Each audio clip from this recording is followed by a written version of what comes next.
conversar um pouco sobre esse tema, sobre como transformar a culpa em afeto, né? Bom, se a gente olhar com cuidado, talvez grande parte das pessoas ou todo mundo já sentiu ou vai sentir culpa em algum momento. Daí, a culpa, eu coloquei uma analogia aqui que é como se a gente tivesse carregando um cadáver nas costas, né? E como cansa, né, galera? Como cansa. Então sentimos que quanto mais a gente quer sair dessa sensação, mais ela ganha peso. Mais somos puxados para baixo, mais a gente se sente soterrado por ela, né? E associado à culpa também tem uma sensação de vergonha. Como se a pessoa tivesse uma vergonha daquela configuração que ela está mostrando naquele exato momento, naquela conjectura, e de certa forma ela tem uma vergonha de uma determinada ação que ela fez ou de alguma dor que ela provocou, né? E isso foi na relação dela com os outros, né? A gente viu que a gente tem relação eu comigo mesmo, eu com o outro, eu com a sociedade e eu com a natureza. Então ela está olhando para isso. Então, ainda que o cadáver do passado, né, esse cadáver da culpa, ele precise seguir seu rumo, né? Ele vai entrar em putrefação, vai se decompor, vai se dentro. Parece que as costas pesam, os ombros doem, e quando a gente percebe, a gente retorna a esse lugar de culpa. A pessoa, não, hoje eu estou aqui, acordei, estou pensando na vida, eu acho que eu quero me sentir culpado. Assim. Eu acho que não é bem assim que acontece, né? Então, mentalmente, é como se a pessoa ela se sentisse completamente inútil. Você sente uma bosta, literalmente, assim. E dentro, a pessoa ela usa o chicote da vergonha para bater nela. E cada vez que ela se bate, ela sente mais ressentimento. Mas no fundo, é como se tivesse lá dentro alguma coisa que a pessoa diz assim: acho que é possível fazer diferente. Eu não sei como, mas eu acho que é possível. Então eu trouxe uma história, tá, baseada em fatos reais, assim, para a gente poder entender do que é que a gente está falando hoje dentro dessa visão que a gente está trazendo. Então olha que interessante. Certa vez, Sua Santidade, o Dalai Lama, o próprio, né, estava trabalhando com um psiquiatra americano que o entrevistou sobre um livro onde o tema era felicidade. E aí o assunto do remorso foi abordado. Então Sua Santidade explicou que certa vez um senhor de idade que era praticante budista veio visitá-lo e pediu instruções sobre como fazer uma determinada postura de yoga que era muito difícil. Então o Dalai Lama disse ao homem que ele estava com uma idade muito avançada e que não deveria tentar a postura, pois seria muito perigoso. Então o senhor agradeceu ao Dalai Lama e foi para casa. E aí ele se matou, pois ele acreditava que ele poderia então reencarnar como um homem mais jovem e saudável, e que assim poderia tentar essa postura. Depois de ouvir a notícia, o Dalai Lama foi dominado por culpa e por se sentir o motivador, né, daquela morte daquele homem. Então, bom, se o Dalai Lama, né, sente culpa, então a gente já está um pouco aliviado. Daí uma pergunta que vai ficar é, bom, mas o Dalai Lama é o próprio Chen Zig, é o próprio Buda da compaixão, será que ele sente culpa ou não? Então o entrevistador perguntou, olha, como que você fez para lidar com isso? Como você se livrou do remorso? Aí o Dalai Lama ficou sentado, quieto, em silêncio.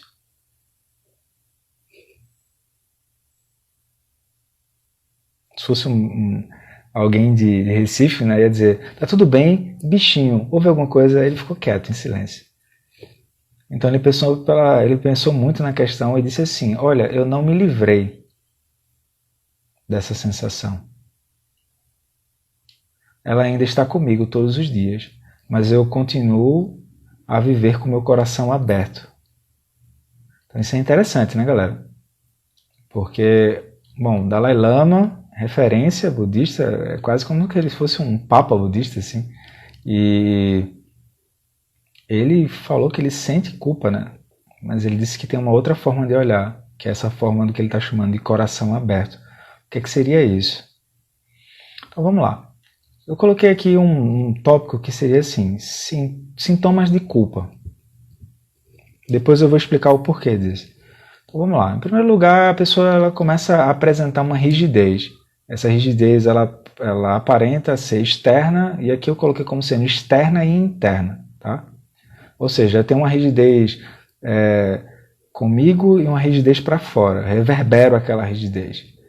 Essa rigidez vem com ombros tensos, o rosto também tensionado, uma expressão preocupada, assim, um pouco angustiada também, e vergonha também. Tá? Então, tem também, dentro da sensação de culpa, um sintoma que é tentativa de controle. E dentro dessa tentativa de controle, a pessoa está movimentando a energia dela e ela espera obter uma perfeição em suas ações. Tá? Então, como ela às vezes obtém a perfeição, ela se alegra. Quando ela não obtém a perfeição, ela se frustra. Mas é aquilo dentro da bolha onde ela está, tá? Mas não é algo consciente que ela está fazendo, ela está só reproduzindo um movimento kármico ali dentro.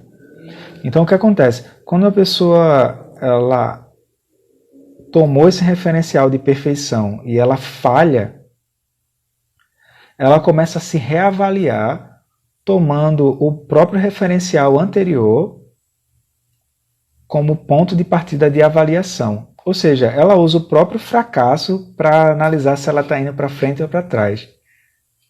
Sabe?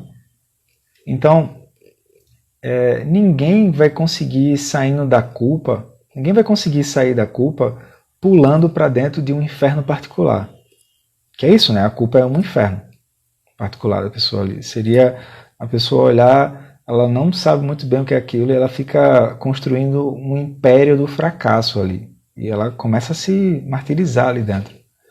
Ou seja, por que é que eu fiz isso? Por que é que eu não fiz aquilo? E o que é que os outros vão pensar? E como é que isso provocou? E aquilo começa a se tornar um ciclo vicioso, né? Ou seja, a pessoa instalou um júri onde ela mesma é o juiz, mas antes mesmo do culpado começar a se defender, o culpado já está condenado, entende? É isso que acontece quando a pessoa tem culpa, né? Outra coisa, dentro dos sintomas da culpa, a pessoa tem um pouco o síndrome de Gabriela, né? Ou seja, naquela determinada ação, aquilo aconteceu e ela canta o quê? Eu nasci assim, eu cresci assim, e sou mesmo assim, e vou ser sempre assim. Aí ela fala o nome dela, entende? Então é importante a gente olhar para isso como alguém que reconhece os sintomas de que, por exemplo, quando a gente tem febre, a febre é um indicativo que nossa saúde não está legal. Tá? Então, quando a gente fala em identificar os sintomas de culpa, é a pessoa olhar para isso para como quem busca procurar tratamento. Então, como lidar, né? Como lidar? Então, o que acontece, galera? Aqui eu trouxe algumas sugestões de como lidar. Em primeiro lugar, a gente precisa entender que a gente sofre, não porque essa é a nossa condição natural. A gente sofre por distração. Distração leva à ausência de cuidado, e a ausência de cuidado faz com que a gente ignore a relação de interdependência ao nosso redor. Então, quando há ausência de discernimento, essa distração toma uma proporção muito maior.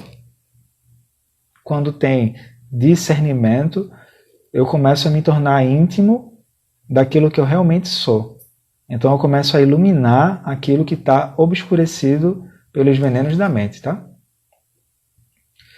Então, por exemplo, alguns mestres sugerem que a culpa ela só tem um benefício, que é você olhar para aquilo e desejar fazer de outra forma. Só. É só para isso que serve a culpa. Dentro de um processo mais profundo, a culpa está vinculada ao processo de vinculação, à fixação de uma identidade, a uma bolha, e a pessoa está esperando uma perfeição da ação dela dentro daquela bolha. Então, de repente, aquela situação externa, ela não se configura do jeito que a pessoa viu, porque, enfim, a gente precisa entender que a gente não tem controle de nada. A pandemia está aí para dar uma tapa de luva na nossa cara, assim. A gente não tem controle de nada. Mas aí, internamente, a paisagem, ela oscilou. Então, é como se a pessoa ela tivesse em cima de uma nuvem, e essa nuvem é o lugar onde os pés dela estão.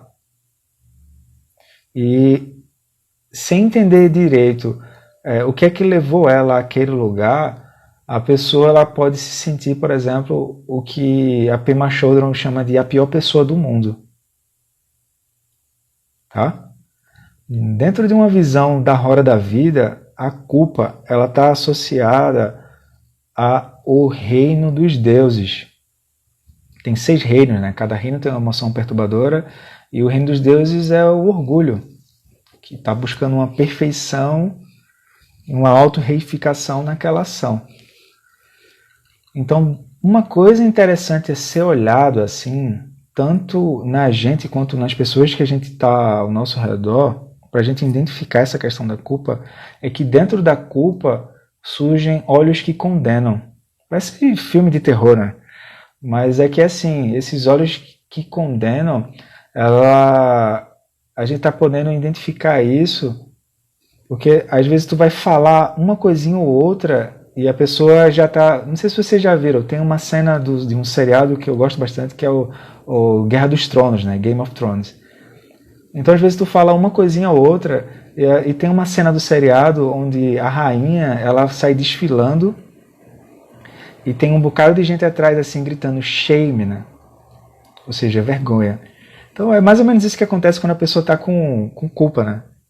É como se ela olhasse assim e ela está desfilando e está todo mundo olhando para ela dizendo vergonha, vergonha, vergonha. E ela começa a dizer, sim, tá vendo? Você realmente é a pior pessoa do mundo. Shame. Aí todo mundo bim, bim, bim, bim, tocando o sininho, né? A questão é que a gente passa muito tempo e energia.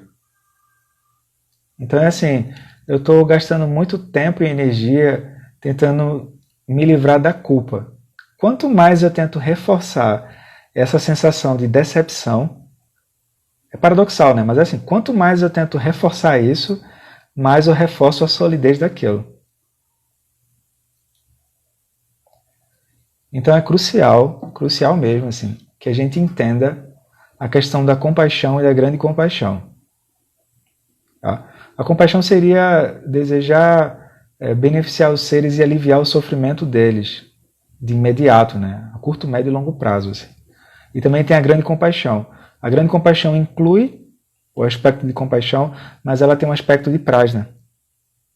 Então, por exemplo, se a pessoa olhar com cuidado, essa sensação de culpa ela não surge toda hora. No mínimo, né?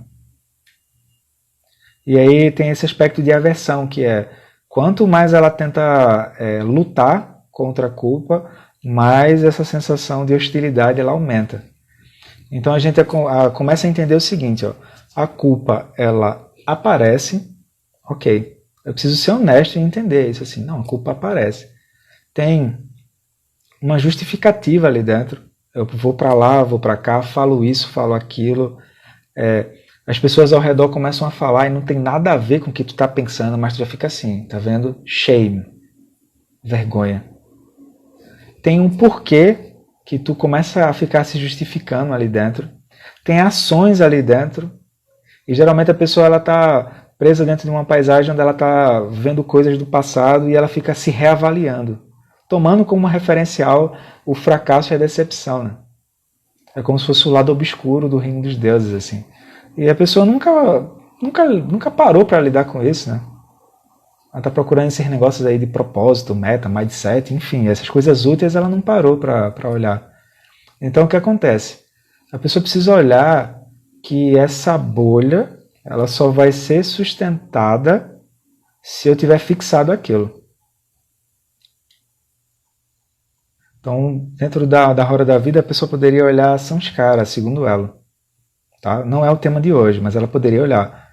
E também olhar com cuidado a questão do reino dos deuses, assim, que aparentemente é o mais tentador. Pois é, mas é o mais difícil também de lidar.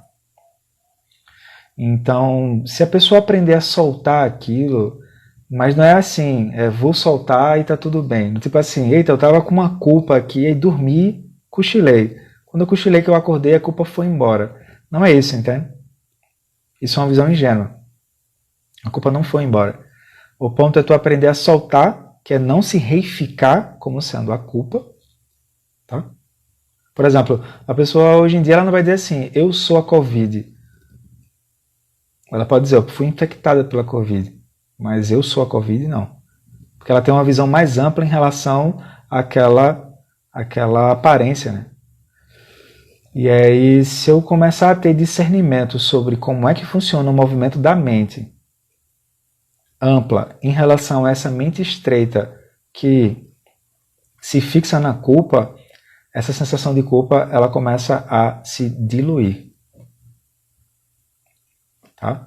Se a gente estivesse se descrevendo a partir da culpa, a gente se tornou inflexível de novo. Inflexível significa embolhou. Devia ter, eu acho, sabe? Devia ter no dicionário brasileiro o verbo embolhar. A pessoa, eita, embolhou, rapaz. Embolhar, então, como é que faz para sair, né? Como é que faz para sair? Para a gente poder lembrar de como é que faz para sair, aí os mestres vão lembrar da questão da nossa verdadeira face, liberdade natural, né? Grande compaixão. Ou seja, tem uma mente e essa natureza livre tem um potencial mais amplo do que esse cadáver da culpa que eu estou carregando. A questão é que eu preciso reconhecer isso, tá? Então, uma vez que a gente tenha visto a questão dos sintomas da culpa, é interessante agora a gente olhar para as faces da culpa. Então, imaginem que a gente está de frente para um espelho e a gente está olhando com o rosto da culpa e a gente está atrás se olhando a si mesmo no espelho. Deu para sacar? É como se a gente estivesse olhando para a gente e indo ter uma conversa conosco na hora da culpa, olhando para um espelho. Então, as faces da culpa. Em primeiro lugar, inconsciência. Inconsciência aqui que eu falo é o seguinte, simplesmente a pessoa fez uma ação em corpo, em fala, em mente, tá? E ela não consegue enxergar as consequências disso. E quando aquela ação não sai dentro das expectativas dela, brota o medo e naturalmente brota a hostilidade, né? Que medo e hostilidade têm o mesmo patamar ali. Essa hostilidade é o que a gente está chamando de culpa. Que nada mais é do que a pessoa ficar reforçando essa ação de decepção, de ausência de potência, né? Literalmente.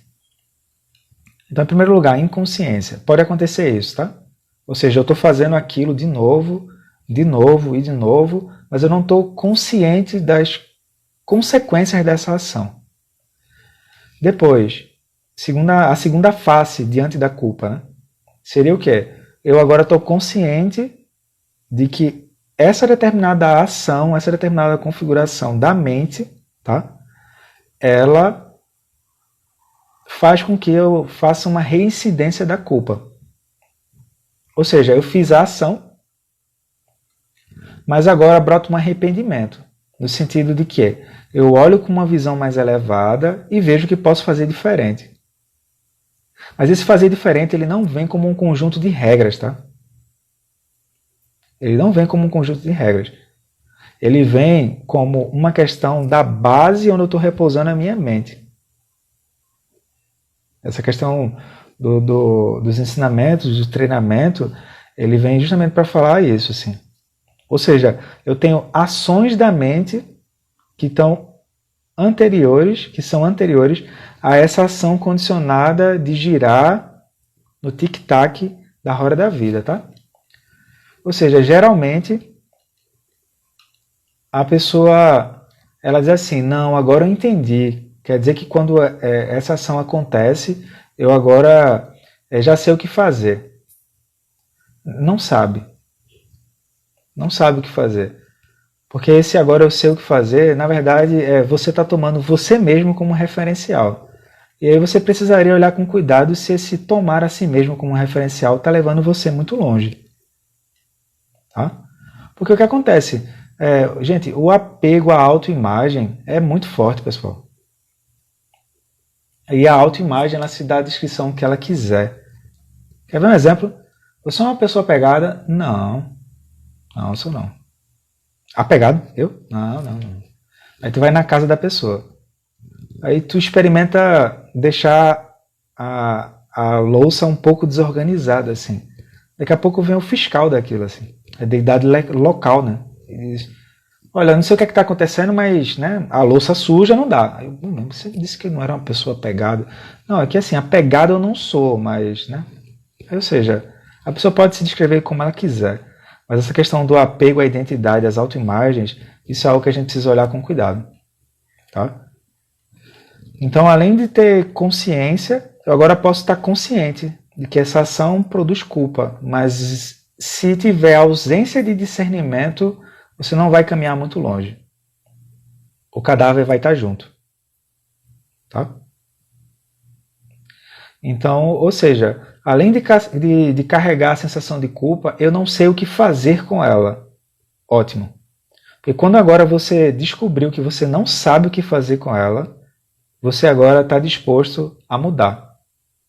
Porque você vai precisar pedir ajuda, vai precisar ampliar a visão. Você agora não está assim, eita, eu tenho mais uma carta na manga que agora eu sei o que fazer com a culpa. Geralmente o que vai acontecer é você vai transmigrar. Tá? Ou seja, tá brotando culpa, aí de coisas mais simples a coisas mais complexas. Coisas mais simples, você vai...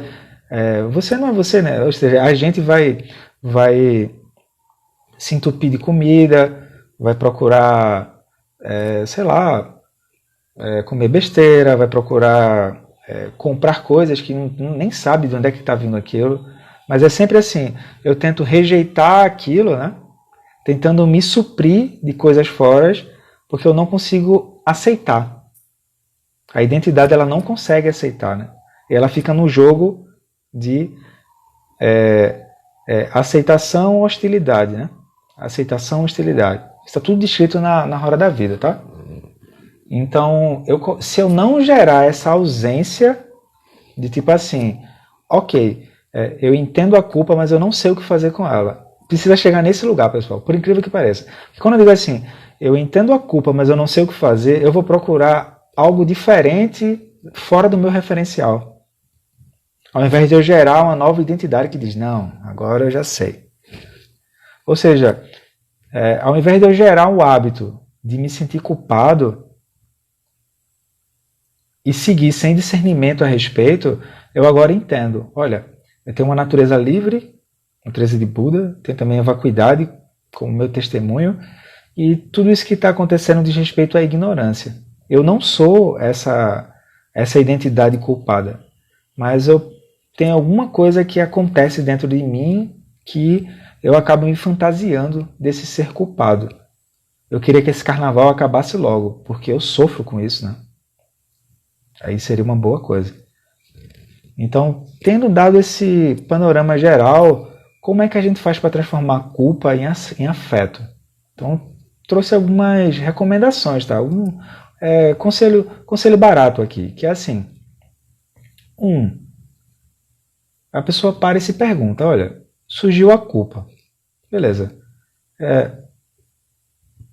Se eu me enraizar na culpa, isso me torna alguém mais lúcido ou mais neurótico? Se a pessoa consegue fazer essa pergunta para ela, isso já é uma grande coisa. Porque geralmente a pessoa vai estar no círculo de ela fica no inferno particular dela, né? Depois, se eu seguir de maneira negativa por muito tempo aqui dentro, isso ajuda ou prejudica a situação? Perguntas para ela fazer com ela, né?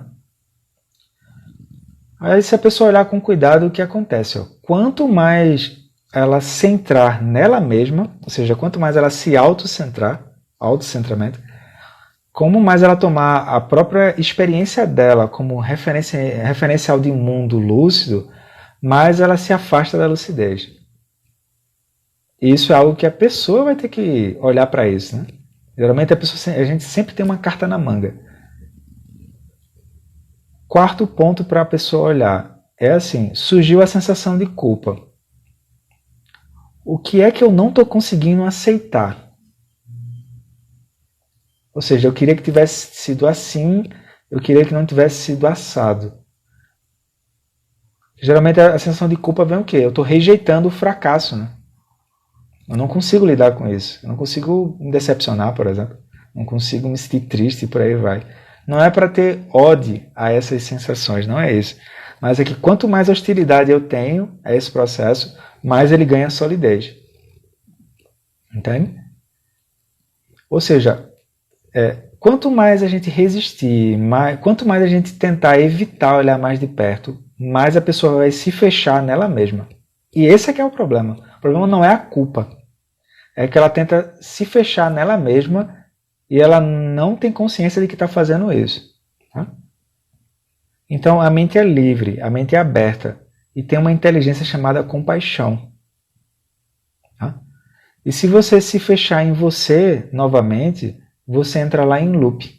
Você entra em loop, né? Você fica rodando ali dentro. Então o ponto principal que eu trouxe aqui é assim, primeiro, as faces, né? Reconhecer as faces da culpa. E o ponto principal é assim, primeiro, você precisa reconhecer isso para poder parar e purificar. Parece óbvio, né? Mas o óbvio está precisando ser dito. Porque a gente está com a mente tão confusa e tão caótica que a gente às vezes precisa parar e lembrar do óbvio. Como, por exemplo, peça ajuda. Pare de tentar achar que você vai resolver tudo. Porque, no mínimo, a pessoa pode ver o quê? Que aquela situação que para ela é um fracasso, tem alguém mais lúcido. Não é conselho gratuito, tá, galera? Não é esse conselho assim, mude sua vida em 10 dias. Isso aí é caretagem. Vamos falar de coisa séria. Que é assim, ela chega para alguém mais lúcido e fala, olha, essa situação aqui eu estou vendo dessa forma. E estou me sentindo dessa forma. A gente precisa ser honesto para admitir isso. Geralmente a gente quer bancar o herói assim, ou que sabe como fazer. Teu cu, não sabe, pô. Não sabe. Até agora a única coisa que a gente sabe fazer é confusão e ficar sofrendo ali dentro. Aí a pessoa para de modo honesto. Olha, estou precisando de ajuda aqui. Não é feio pedir ajuda.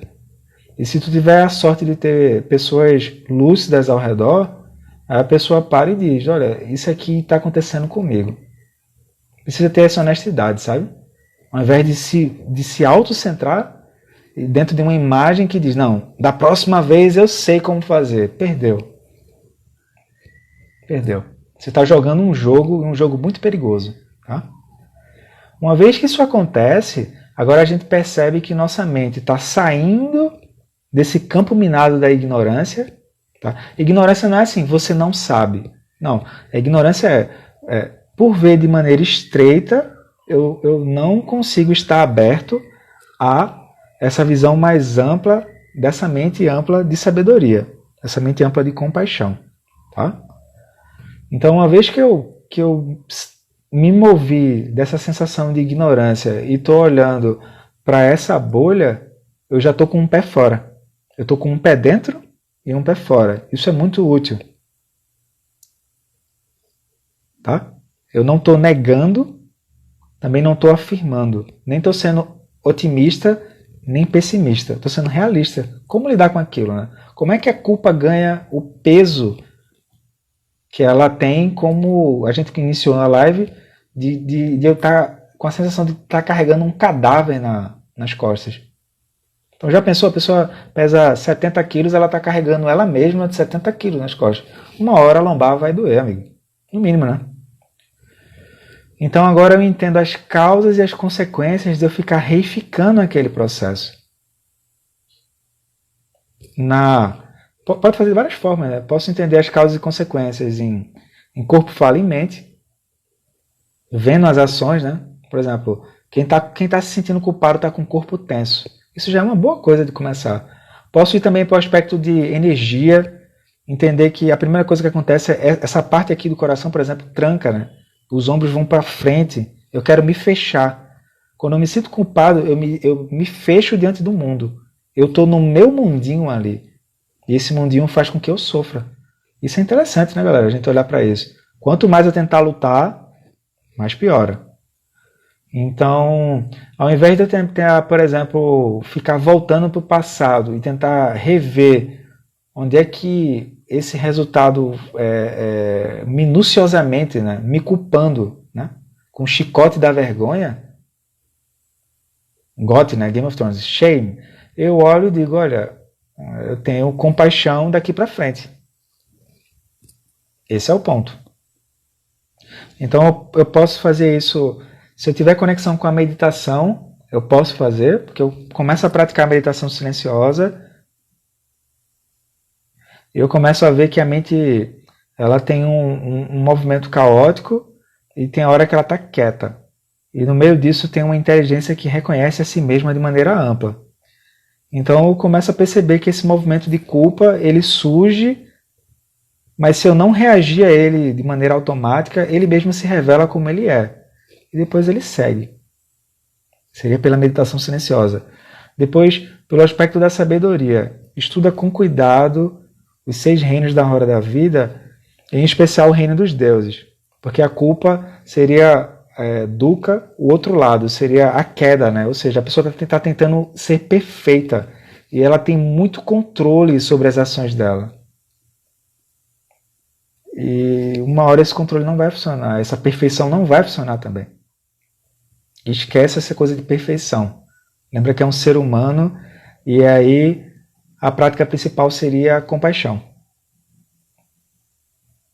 Que essa pessoa ela sai dessa sensação de culpa e ela olha com esse olhar mais amplo de compaixão. Se eu estou com minha mente nessa inteligência de compaixão, a minha mente se abre. Então aqui seria o foco da mente, a minha mente faz isso. Por exemplo, ao invés da pessoa ficar neuroticamente olhando onde é que errou no passado, ela desejar que eu seja feliz, que todos os seres nessa mesma situação de culpa sejam felizes, que todos os seres que todos os seres que estão presos nesse orgulho sutil sejam felizes. Aí ela saiu. Ela saiu desse referencial, desse monarca, né? Esse rei, essa rainha aí que está olhando muito para si. A gente sofre porque a gente está olhando para nós o tempo todo. Aí ela abre a visão. Aí ela reconhece compaixão. Aí ela realmente entende, uau, o mundo é compaixão. Ela entende interdependência, entende originação dependente e por aí vai. Tá? Então, para o que eu tinha para trazer hoje, assim, era mais isso. É a gente entender quais são os sintomas da culpa, a gente entender que não adianta ficar explicando se vai para lá, se foi para cá. A gente não tem tempo para explicação, pessoal. A gente quer ver como é que pode pegar aquilo que é adverso para transformar. Depois, identificar as faces da culpa, né? Que é inconsciência daquela ação. Depois, agora, eu entendo aquela ação, mas quero purificar. E, por fim, eu quero olhar para essa culpa com um olhar mais profundo, que não seja a minha avaliação, né? Porque a minha avaliação não está ajudando até agora. A minha avaliação como um ser culpado é o quê? Chicote da vergonha. Game of Thrones, né? Shame. Blame, blame, blame, blame. E a rainha lá saindo. E todo mundo olhando pra gente e a gente, e agora? Eu sou culpado ou não sou? Isso não vai, né? Isso não vai para canto nenhum. E por final a gente lembrar. A gente pode olhar com a meditação silenciosa, pode olhar com a prática de Metta Bhavana. Muito importante, pessoal. Metta Bhavana é uma prática muito importante. Porque geralmente a gente gosta muito de ficar nesse chiclete mental. Ah, pô, porque a vacuidade. Ah, porque a luminosidade. Gente, vê, senta a bunda no chão e para. E só fala assim, que eu seja feliz. E sente para ver o que acontece.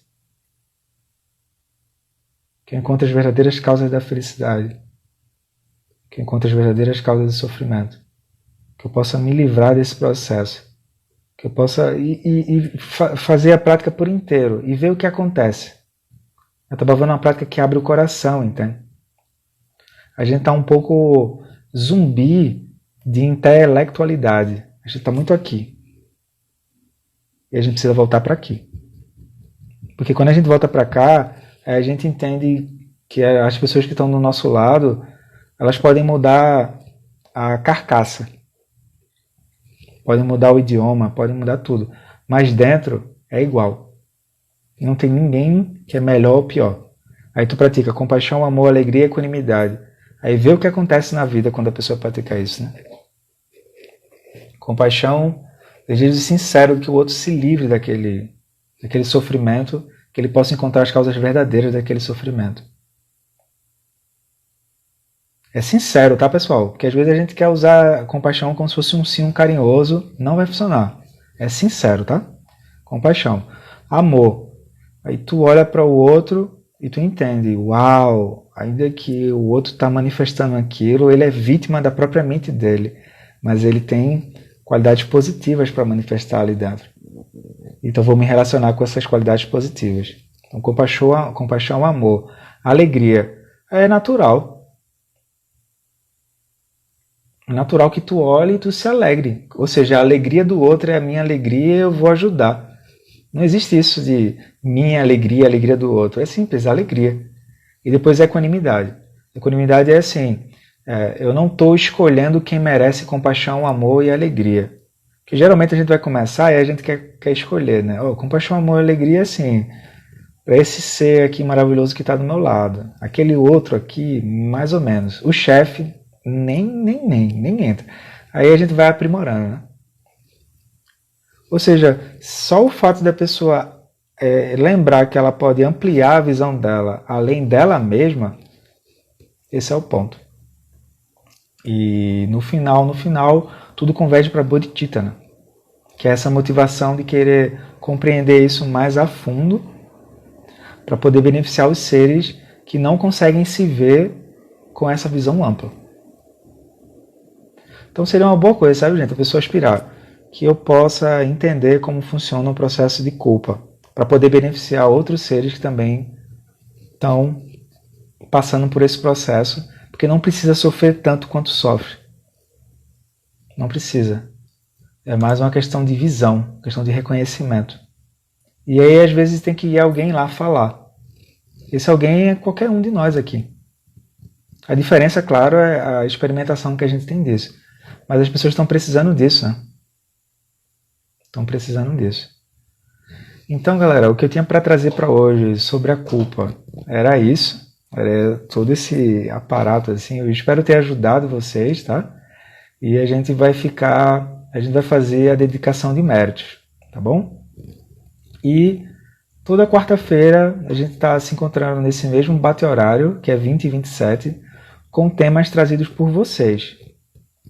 Então, as pessoas me mandam os temas que elas gostariam de ver por aqui e a gente faz essa conversa, essa conversa nessa roda, né? Nessa roda do Dharma, tá bom? Então, a gente vai fazer a dedicação. Que os méritos desse encontro se expandam e toquem a todos. Que o Mestre Universal da Paz e da Compaixão, Sua Santidade Dalai Lama, juntamente com todos os mestres e todas as tradições que veiculam essa mensagem, tenham longa vida. Que todos estejam a salvo de gerar pensamentos negativos, o obstáculo mais destrutivo. Que esses pensamentos nunca surjam em nossa mente, que todos os seres também estejam livres de pensamentos negativos. Ao longo de minhas muitas vidas e até esse momento, todas as virtudes que eu tenho alcançado, inclusive os méritos gerados por essa prática e todas as que vieram a conseguir, ofereço para o bem-estar dos seres sencientes. Possam a doença, a guerra, a fome e o sofrimento diminuir para todos os seres, enquanto sua sabedoria e compaixão aumentam nessa e em vidas futuras. possa eu claramente perceber todas as experiências como sendo tão insubstanciais quanto o tecido do sonho durante a noite, e imediatamente despertar, para perceber a manifestação de sabedoria pura no sujeito de cada fenômeno. Possa eu rapidamente alcançar a iluminação para trabalhar sem cessar pela liberação de todos os seres. Budas e Bodhisattvas em conjunto, seja qual for a sua motivação, sua ação benéfica e preces auspiciosas, seja qual for a sua onisciência, realizações e poderes benévolos, e seja qual for a sua imensa sabedoria, eu que igualmente venho para beneficiar os seres, rogo para que possa alcançar as mesmas qualidades. E nesse exato momento, possam nem mesmo os nomes, doença, fome, guerra e sofrimento ser ouvidos pelas pessoas e nações da Terra, mas possam sim, sua conduta moral, mérito, riqueza e prosperidade crescer, e possam suprema bem-aventurança e bem-estar sempre surgir para elas. Então, eu fico por aqui, galera, e até a próxima. Valeu. Tchau, tchau.